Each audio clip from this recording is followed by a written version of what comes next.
Hi hello ನಮಸ್ಕಾರ, welcome back to Coorg life. ಇವತ್ತು ಒಂದು ಸೈಡ್ ಡಿಶನ್ನು ಮಾಡೋಣ. ಬೆಳಗಿನ ಬ್ರೇಕ್ಫಾಸ್ಟಿಗೆ ರೊಟ್ಟಿ ಜೊತೆ ಕಾಂಬಿನೇಷನ್ ಆಗಿ ಈ ಒಂದು ರೆಸಿಪಿಯನ್ನು ಮಾಡ್ತಾ ಇದ್ದೀನಿ.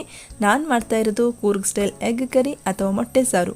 ಇದನ್ನು ನಾವು ಅನ್ನ, ರೊಟ್ಟಿ, ಚಪಾತಿ, ಪೂರಿ, ದೋಸೆ ಹೀಗೆ ಪ್ರತಿಯೊಂದಕ್ಕೂ ಹೊಂದುವಂಥ ಒಂದು ಸೈಡ್ ಡಿಶ್. ಇದನ್ನು ರುಚಿಯಾಗಿ ಹೇಗೆ ಮಾಡೋದು ಅಂತ ನೋಡೋಣ ಬನ್ನಿ. ಇಲ್ಲಿ ನಾನು ಮೊದಲಿಗೆ 4 ಮೊಟ್ಟೆಯನ್ನು ಬೇಯಿಸಿ ಕಟ್ ಮಾಡಿ ತಗೊಂಡಿದ್ದೀನಿ. ಹಾಗೆ ಒಂದು ದೊಡ್ಡ ಆಲೂಗೆಡ್ಡೆನ ಬೇಯಿಸಿ ಸಿಪ್ಪೆನ ತೆಗೆದು ಈ ರೀತಿ ಮ್ಯಾಶ್ ಮಾಡಿ ತಗೊಂಡಿದ್ದೀನಿ. ಈಗ ಇದಕ್ಕೆ ಮಸಾಲೆಯನ್ನು ಹುರ್ಕೊಳ್ಬೇಕು. ಹಾಗಾಗಿ ಮೊದಲಿಗೆ ಮಸಾಲೆಯನ್ನು ಹುರ್ಕೊಳ್ತಾ ಇದ್ದೀನಿ. ಇಲ್ಲಿ ಬಾಣಲೆ ಬಿಸಿ ಆದಮೇಲೆ ಇದಕ್ಕೆ 1 ಟೀ ಸ್ಪೂನಷ್ಟು ಎಣ್ಣೆನ ಹಾಕ್ಕೊಂಡು ಎಣ್ಣೆ ಕಾದ್ಮೇಲೆ ಇದಕ್ಕೆ ಒಂದು ಅರ್ಧ ಈರುಳ್ಳಿಯನ್ನು ಕಟ್ ಮಾಡಿ ಹಾಕ್ಕೊಳ್ತಾ ಇದ್ದೀನಿ.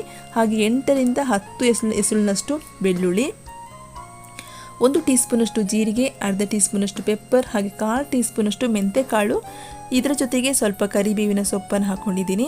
ಹಾಗೆ ಒಂದು ಅರ್ಧ ಕಪ್ನಷ್ಟು ತೆಂಗಿನಕಾಯಿ ತುರಿಯನ್ನು ಹಾಕ್ಕೊಂಡು ಚೆನ್ನಾಗಿ ಹುರ್ಕೊಳ್ತೀನಿ. ಇಲ್ಲಿ ಹಾಕಿರುವಂಥ ಮಸಾಲೆಯ ಪರಿಮಳ ಬರಬೇಕು, ಅಲ್ಲಿಯವರೆಗೆ ಇದನ್ನು ಹುರ್ಕೊಳ್ತೀನಿ. ಇಲ್ಲಿ ತೆಂಗಿನಕಾಯಿ ಚೆನ್ನಾಗಿ ರೋಸ್ಟ್ ಆದಮೇಲೆ ಈಗ ಇದಕ್ಕೆ ಒಂದು 1/4 ಇಂಚಿನಷ್ಟು ಶುಂಠಿಯನ್ನು ಹಾಕ್ಕೊಳ್ತೀನಿ. ಹಾಗೆ 1 ಟೊಮೆಟೊವನ್ನು ಕಟ್ ಮಾಡಿ ಹಾಕ್ಕೊಳ್ತಾ ಇದ್ದೀನಿ. ಇದರ ಜೊತೆಗೆ 2 ಟೀ ಸ್ಪೂನಷ್ಟು ಧನಿಯಾ ಪುಡಿ ಅಥವಾ ಕೊತ್ತಂಬರಿ ಬೀಜದ ಪುಡಿಯನ್ನು ಹಾಕ್ಕೊಂಡು ಚೆನ್ನಾಗಿ ರೋಸ್ಟ್ ಮಾಡ್ಕೊಳ್ತೀನಿ. ಇಲ್ಲಿ ಮಸಾಲೆ ಪರಿಮಳ ಬಂದು ಚೆನ್ನಾಗಿ ಸಾಫ್ಟ್ ಆಗಬೇಕು. ಇಲ್ಲಿ ಟೊಮೆಟೊ ಇಲ್ಲಿ ಮೆತ್ತಗೆ ಬೆಂದ ಮೇಲೆ ಇದು ತಣ್ಣಗಾದ ಮೇಲೆ ಇದನ್ನು ಒಂದು ಮಿಕ್ಸರ್ ಜಾರಿಗೆ ಹಾಕ್ಕೊಳ್ತೀನಿ. ಇಲ್ಲಿ ಮಸಾಲೆ ತಣ್ಣಗಾಗಿದೆ. ಈಗ ಇದನ್ನು ಒಂದು ಮಿಕ್ಸರ್ ಜಾರಿಗೆ ಹಾಕ್ಕೊಂಡು ಸ್ವಲ್ಪ ನೀರನ್ನು ಸೇರಿಸಿ ನುಣ್ಣಗೆ ರುಬ್ಕೊಳ್ತೀನಿ. ಇಲ್ಲಿ ನೋಡಿ ಈ ರೀತಿಯಾಗಿ ಫೈನ್ ಪೇಸ್ಟ್ ಆಗಿದೆ. ಈಗ ಮಸಾಲೆ ಹುರಿದಿರುವಂಥ ಬಾಣಲೆಗೆ ಸ್ವಲ್ಪ ಎಣ್ಣೆನ ಹಾಕ್ಕೊಂಡು ಈಗ ಇದಕ್ಕೆ 1 ಚಕ್ಕೆ, 2 ಲವಂಗ, 1 ಏಲಕ್ಕಿಯನ್ನು ಹಾಕ್ಕೊಂಡಿದ್ದೀನಿ. ಹಾಗೆ ಕಟ್ ಮಾಡಿರುವಂಥ ಅರ್ಧ ಈರುಳ್ಳಿ, 2 ಹಸಿಮೆಣಸು, ಸ್ವಲ್ಪ ಕರಿಬೇವಿನ ಎಲೆಗಳನ್ನು ಹಾಕ್ಕೊಂಡು ಚೆನ್ನಾಗಿ ಹುರ್ಕೊಳ್ತೀನಿ. ಇಲ್ಲಿ ಈರುಳ್ಳಿ ಹಸಿ ವಾಸನೆ ಹೋಗಬೇಕು, ಅಲ್ಲಿವರೆಗೆ ಹುರ್ಕೊಂಡು ಈಗ ಇದಕ್ಕೆ 1 ಕಟ್ ಮಾಡಿರುವಂಥ ಟೊಮೆಟೊವನ್ನು ಹಾಕ್ಕೊಳ್ತಾ ಇದ್ದೀನಿ. ಹಾಗೆ ಪುಡಿ ಮಾಡಿರುವಂಥ ಆಲೂಗೆಡ್ಡೆಯನ್ನು ಹಾಕ್ಕೊಳ್ತಾ ಇದ್ದೀನಿ.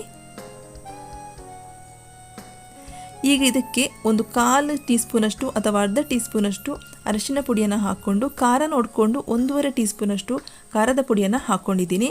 ಹಾಗೆ ರುಚಿಗೆ ಬೇಕಾಗುವಷ್ಟು ಉಪ್ಪನ್ನು ಹಾಕ್ಕೊಂಡು ಚೆನ್ನಾಗಿ ಎಣ್ಣೆಯಲ್ಲಿ ಫ್ರೈ ಮಾಡ್ಕೊಳ್ಬೇಕು. ಇಲ್ಲಿ ಆಲೂಗಡ್ಡೆ ಆಲ್ರೆಡಿ ಬೆಂದಿರೋದ್ರಿಂದ ತುಂಬ ಹೊತ್ತು ಫ್ರೈ ಮಾಡ್ಕೊಳ್ಬೇಕು ಅಂತೇನಿಲ್ಲ, ಸ್ವಲ್ಪ ಎಣ್ಣೆಯಲ್ಲಿ ಫ್ರೈ ಆದರೆ ಸಾಕು. ಈಗ ಇದಕ್ಕೆ ರುಬ್ಬಿರುವಂಥ ಮಸಾಲೆಯನ್ನು ಹಾಕ್ಕೊಳ್ತಾ ಇದ್ದೀನಿ. ಇಲ್ಲಿ ಮಸಾಲೆಯನ್ನು ಸ್ವಲ್ಪ ಹೊತ್ತು ಎಣ್ಣೆಯಲ್ಲಿ ಫ್ರೈ ಮಾಡಿಕೊಂಡ್ರೆ ಸಾಕು. ನಾವು ಆಲ್ರೆಡಿ ಮಸಾಲೆಯನ್ನು ಹುರಿದು ನಾವು ಈ ರೀತಿ ರುಬ್ಬಿರೋ ಮಸಾಲೆಯನ್ನು ಹಾಕಿರೋದ್ರಿಂದ ಸ್ವಲ್ಪ ಹೊತ್ತು ಈ ರೀತಿ ಫ್ರೈ ಮಾಡಿಕೊಂಡು ಇದಕ್ಕೆ ಗ್ರೇವಿ ಕನ್ಸಿಸ್ಟೆನ್ಸಿ ನೋಡಿಕೊಂಡು ಸ್ವಲ್ಪ ನೀರನ್ನು ಹಾಕ್ಕೊಳ್ತೀನಿ.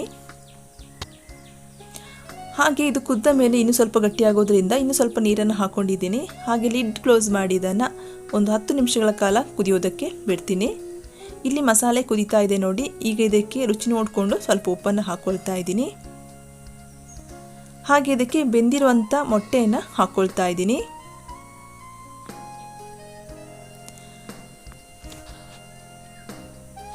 ಎಲ್ಲ ಮೊಟ್ಟೆಯನ್ನು ಈ ರೀತಿ ಹಾಕ್ಕೊಂಡು ಲಿಡ್ ಕ್ಲೋಸ್ ಮಾಡಿ ಇದನ್ನು ಸ್ವಲ್ಪ ಹೊತ್ತು ಕುದಿಯೋದಕ್ಕೆ ಬಿಡ್ತೀನಿ. ಒಂದು 2 ರಿಂದ 3 ನಿಮಿಷಗಳ ಕಾಲ ಚೆನ್ನಾಗಿ ಕುದಿಯೋದಕ್ಕೆ ಬಿಟ್ಟಿದ್ದೀನಿ. ಕುದ್ದ ಮೇಲೆ ಇದಕ್ಕೆ ನಿಂಬೆ ರಸವನ್ನು ಕೊನೆಯದಾಗಿ ಹಾಕ್ಕೊಂಡಿದ್ದೀನಿ. ನೀವು ಬೇಕಿದ್ರೆ ಇಲ್ಲಿ ಕೊತ್ತಂಬರಿ ಸೊಪ್ಪನ್ನು ಇಲ್ಲಿ ಹಾಕ್ಕೊಳ್ಬೋದು. ಕೊನೆಯದಾಗಿ ಇಲ್ಲಿ ಸಾಂಪ್ರದಾಯಿಕ ಶೈಲಿಯಲ್ಲಿ ಮಾಡುವಂಥ ಕೂರ್ಗ್ ಸ್ಟೈಲ್ ಎಗ್ ಕರಿ ರೆಡಿಯಾಗಿದೆ. ನಾನು ಇದನ್ನು ರೊಟ್ಟಿ ಜೊತೆ ಟೇಸ್ಟ್ ಮಾಡ್ತಾ ಇದ್ದೀನಿ. ಇವತ್ತಿನ ಈ ರೆಸಿಪಿ ಇಷ್ಟ ಆದರೆ ವಿಡಿಯೋಕ್ಕೊಂದು ಲೈಕ್ ಮಾಡಿ, ನಿಮ್ಮ ಫ್ಯಾಮಿಲಿ ಆ್ಯಂಡ್ ಫ್ರೆಂಡ್ಸ್ ಜೊತೆ ಶೇರ್ ಮಾಡಿ. ಹಾಗೆ ಸಬ್ಸ್ಕ್ರೈಬ್ ಆಗದೆ ವಿಡಿಯೋ ನೋಡ್ತಾ ಇದ್ದರೆ ಸಬ್ಸ್ಕ್ರೈಬ್ ಆಗಿ. ಮತ್ತೊಂದು ಹೊಸ ರುಚಿಯೊಂದಿಗೆ ಮತ್ತೆ ಸಿಗೋಣ. ಅಲ್ಲಿಯವರೆಗೆ ನಮಸ್ಕಾರ. Thank you for watching. Thank you.